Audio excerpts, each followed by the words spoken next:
कोलकाता में डॉक्टर के साथ हुई दरिंदगी को लेकर के देश भर के डॉक्टर सड़कों पर हैं और वह मांग कर रहे हैं कि जल्द से जल्द उनको अरेस्ट करके उनको सज़ा सुनाई जाए। हालांकि सीबीआई जांच शुरू हो गई है, लेकिन इसके बावजूद इसके डॉक्टरों का गुस्सा कम होने का नाम नहीं ले रहा है। दिल्ली, मुंबई, कलकत्ता के अलावा देश भर के तमाम बड़े हॉस्पिटल्स में डॉक्टरों ने हड़ताल कर रखी है। वहीं गाजियाबाद ज़िले के वसुंधरा इलाके में भी यामी शिक्षा समिति की ओर से आवाज़ बुलंद करते हुए डॉक्टर के साथ हुई दरिंदगी को लेकर के सभी ने मिलकर एक सुर में कहा कि डॉक्टरों के साथ जो बर्बरता की गई वो असहनीय है और उसको किसी भी तरीके से बर्दाश्त नहीं किया जाना चाहिए और ना ही किया जाएगा। आप देखिए, तमाम लोग वहाँ खड़े हुए हैं, यामी शिक्षा समिति के तमाम सदस्य हैं और अपनी आवाज़ को उठाते हुए कह रहे हैं कि ये घटना जो घटी है ये बेहद ही दुखद है। यहाँ तक कि जो पुरुष लोग हैं, मैं आदमी हूँ, आदमी की तरह की वजह से मैं शर्मिंदा हूँ, ये सब तक लोग लिख करके इतने शर्मिंदगी महसूस कर रहे हैं। इसको लेकर के यामी शिक्षा समिति की ओर से एक कार्यक्रम रखा गया जिसमें तमाम लोगों ने हाथों में पोस्टर लेकर अपनी अपनी आवाज़ को बुलंद किया। आइए जानते हैं कि संस्था के लोगों ने क्या क्या कहा। जी मैडम, क्या नाम आपका?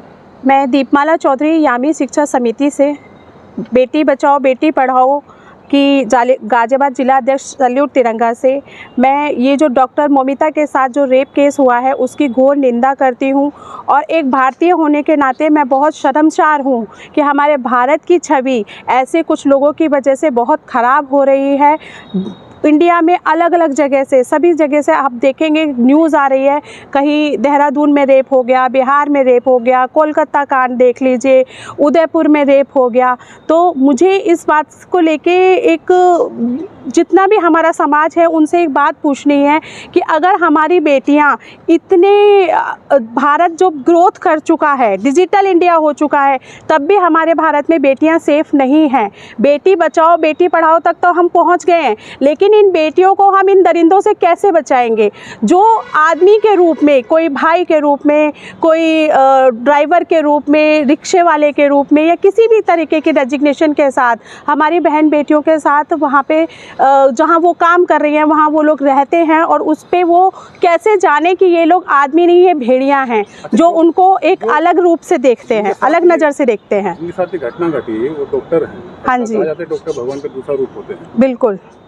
भगवान का तो क्या मतलब इतने वैश्यपन लोगों में आ गया है कि जिसको भगवान लोग मानते हैं। डॉक्टर, एक लेडी डॉक्टर, जब हमारी बहन बेटियां या आप, मैं कह रही हूँ कोई भी आदमी है, मैं उससे सवाल पूछना चाहती हूँ कि जब आप लोग किसी हॉस्पिटल में जाते हैं तो आप एक लेडी डॉक्टर ढूंढते हैं। क्यों ढूंढते हैं आप लोग लेडी डॉक्टर? अगर आप लेडी डॉक्टर को इतनी गलत नज़र से देखते हैं, लेडी डॉक्टर एक सेफ प्रोफेशन है हमारी बच्चियों के लिए। छोटी छोटी बच्चियाँ होती हैं, उनके सिर्फ दो प्रोफेशन होते हैं, या तो वो टीचर बनना चाहती हैं या वो डॉक्टर बनना चाहती हैं।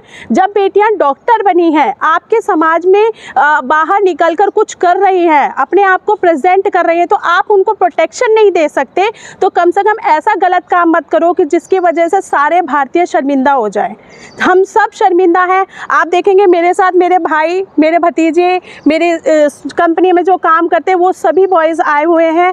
वो सभी इस बात की निंदा करते हैं कि एक आदमी ही दूसरे आदमी को शर्मिंदा कर रहा है आज की डेट में। घटना घटी है, इसका विदेशों में क्या छाप जा रही होगी? विदेशों में हमारी बहुत बुरी छाप जा रही है, क्योंकि एक चारों तरफ न्यूज़ चल रही है कि इंडिया में ऐसा हुआ है, इंडियन लोग ये कर रहे हैं, इंडिया में लेडीज़ प्रोटेक्ट नहीं है।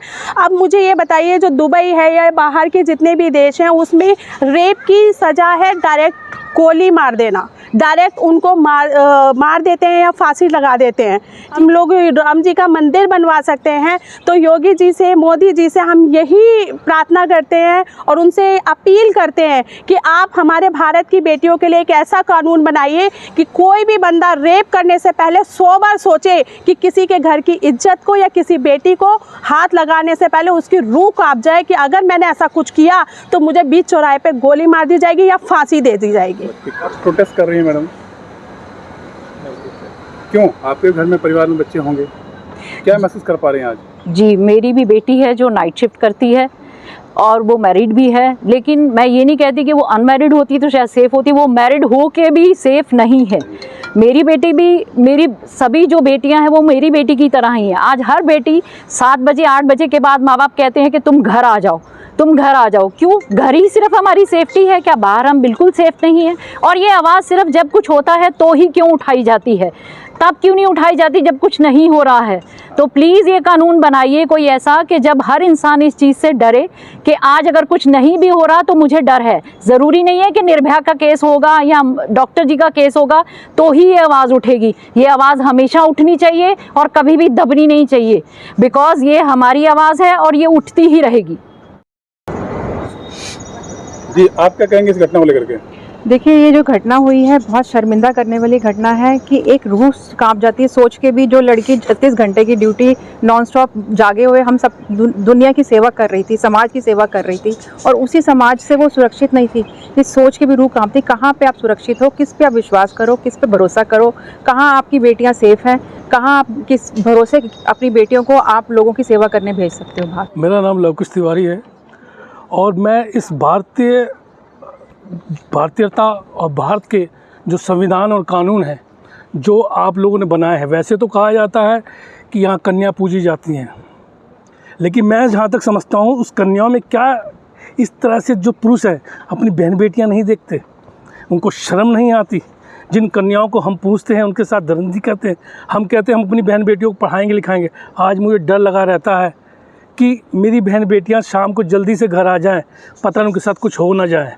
हैं, मैं पुरुष होने के बावजूद आज अपने आप में इतना शर्मिंदा हूँ कि यार इस तरह के पुरुष होता है कि जो किसी की बहन बेटी पे ऐसी नज़रें डालता है। हैं, सबसे पहले जो सांसद में लोग बैठे हुए हर तरह की बातें करते हैं, ये बदल दो, वो बदल दो, सड़कें बनवा दो, प्रोजेक्ट बनवा दो, फलाना बनवा दो। मैं उनसे आज ये कहना चाहूँगा, जो वहाँ के स्पीकर हैं ख़ासकर उनसे कहना चाहूँगा, एक कानून ऐसा लेके आएँ जहाँ पर हमारी बहन बेटियों के साथ ऐसी दंदगी की जाए, उसको ऑन द स्पॉट कानून सज़ा दे, उसे मौत की सज़ा दे।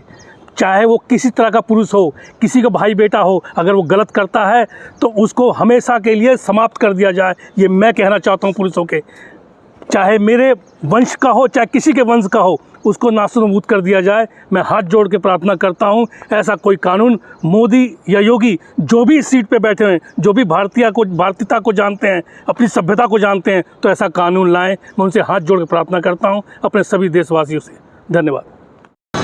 जी बताइए मैडम, आप क्या कहेंगे घटना को लेकर के? सर, मैं यही कहूँगी कि हम भी महिलाएं हैं, हम भी काम कर रहे हैं, जॉब कर रहे हैं, बाहर निकल रहे हैं। आप बताइए हम कहाँ जाके कहाँ मरे, किससे कहें? इसलिए इस घटना पे सख्त कार्रवाई की जाए जिससे बेटियों का बचाव हो सके। बोलिए मैडम, आप क्या कहेंगे बताइए? मैं क्या कहूँगी, मैं भी औरों की तरह शांत बैठी हूँ, आवाज़ उठाती हूँ, कोई नहीं सुनता। मेरी भी 2 बेटियाँ हैं, बड़ी बेटी ने नीट किया है अभी, वो भी डॉक्टर बनना चाहती है। कल 2-3 दिन से वो चुप लगा के बैठी हुई है, शांत, कुछ नहीं बोल पा रही है वो। मैं क्या करूँ? मेरी भी बेटियाँ हैं, मेरी और भी बेटियाँ हैं, ये सब बहन बेटियाँ मेरी।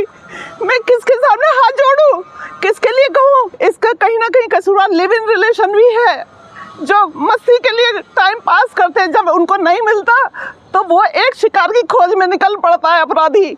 हम उसको नहीं पहचान पाते कि वो मेरा पति है, मेरा भाई है, मेरा बेटा है, कौन है वो? हम क्या करें? मेरे बच्चियां हैं वो, मैं क्या करूं? मैं तब से बहुत परेशान हो रही हूँ। नमस्कार, मेरा नाम अतुल है। मेरे पिताजी वैसे तो फौजी हैं, वो बताते हैं कि महिला बॉर्डर तक पहुंच चुकी हैं बीएसएफ के साथ, या बागा बॉर्डर पे उनकी जगह परेड देख लो, हर जगह महिला आ गए। अब इसी चीज़ को कुछ दिन पहले कलकत्ता में एक केस और हुआ था, 1-1.5 साल हुई है कि चर्च के अंदर 60 साल की एक सिस्टर थी, उनका रेप हुआ था। आज उस केस की कोई भी व्यक्ति बात नहीं करेगा। अभी अंबानी जी की शादी हुई, 4000 करोड़ लगे, फलाना लगा, ये लगा, वो सब कह देंगे आज की डेट में। हम जैसे लड़के हैं 2-4 लगाते रहे, अंबानी की शादी हुई, भाई ये हुआ। पर अभी तक मेरे जितने सर्कल में लड़के हैं, किसी ने इस केस के बारे में मेरे से अभी तक कोई बात नहीं करी। अगर वो यही चीज़ इनकी बहन के साथ होती तो जब वो मेरे आगे आते, अरे भाई कुछ कर लो, प्रोटेस्ट करेंगे। अरे प्रोटेस्ट क्या करना भाई, करो, खुल के आगे आओ इस चीज़ पर। छोटा मोटा मुद्दा नहीं है ये आज की डेट में। सबके घर में बहन बेटी हैं, माँ है, बहन बेटी छोड़ो माँ पे भी आ सकती है कल को ये बात। जब 60 साल की एक महिला के साथ हो सकता है तो माँ ही हो गई वो एक तरह से। बस मैं इससे ज़्यादा और आज कुछ नहीं कहना चाहूँगा। आई है हमने डॉक्टर मेरी बेटी शांत बैठी है देख के मम्मा अब क्या होगा जब हम सेफ नहीं है तो। कोई नहीं, चुप हो जाओ। इतने आगे आगे हम पहुंच रहे हैं, इतनी ऊंचाई पर पहुंच रहे हैं, इतने पढ़ लिख के क्या फायदा जब हमारी नहीं सुनवाई हो रही। आज हो रहा है कल चुप, सब चुप हो जाएंगे, कोई कुछ नहीं बोलेगा। बनना चाहिए जिससे बेटियां सुरक्षित रहें और माँओं को हौसला आए कि वो बेटियों को पढ़ाएं, बचाएंगी, पढ़ाएंगी और सब कुछ करें। और अगर सरकार उनके लिए कोई सख्त कानून नहीं बना पा रही है तो हर माँ ऐसी रो रही है आज घर में बैठ के। ये कोई साजिश तो नहीं है, कभी कभी साजिश भी लगती है। रो रही है, बट माएँ रो रही हैं अंदर अंदर। सबके अंदर डर है, सबके अंदर डर है कि हम अपनी बेटियों को कैसे सुरक्षित करें। तो देखा आपने, क्या पुरुष क्या महिलाएं, सबके मन में रोष है, दुख है और महिलाएं डर रही हैं, सहमी हैं कि आने वाले समय में क्या होगा, अपनी बेटी को कैसे हम सुरक्षित रख पाएंगे। रो रही हैं, बिलख रही हैं, बात करते हुए आंसू थमने का नाम नहीं ले रहे हैं। लेकिन क्या इस घटना के बाद भी लोग समझ पाएंगे? और देखिए जैसे लिखा है, मैं आदमी हूँ, आदमी की वजह से मैं शर्मिंदा हूँ। ऐसे तमाम पोस्टर लेकर के लोग देश भर में हड़ताल पर हैं, धरने पर है, प्रदर्शन कर रहे हैं। यामी शिक्षा समिति की ओर से भी इसके खिलाफ बुलंद आवाज़ उठाई गई। जस्टिस फॉर ममता वगैरह ऐसा लेकर के पोस्टर जब तमाम लोग, कितनी निर्भया होंगी, ऐसा तमाम लोग पोस्टर लेकर अपनी अपनी आवाज़ बुलंद कर रहे हैं। और यामी शिक्षा समिति की ओर से भी इसको लेकर बुलंद आवाज़ उठाई गई है ताकि उन दरिंदों को जल्द से जल्द सज़ा मिल सके। गाज़ियाबाद के वसुंधरा से जयराम की रिपोर्ट।